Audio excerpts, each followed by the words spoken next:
All right, for your 2004 Mitsubishi Endeavors, your resistor block location is literally right up in the corner behind the glove box. Remove the little cable right here that holds your glove box in, pop it out, pop the edges, pop this down.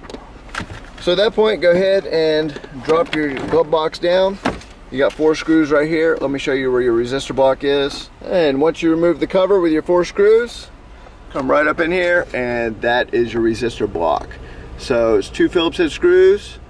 Undo the plug, pull it out, and if you got to do the repair, go ahead and check out the second part of this video for your Mitsubishi Endeaver repairs on your resistor block and how to fix it. If there's power going on both wires to the fan plug, then you know your resistor block is toast.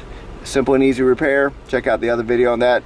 So hit like and subscribe today, and I hope that helps you find your resistor block on the Mitsubishi Endeavors. I'll catch you on the next one.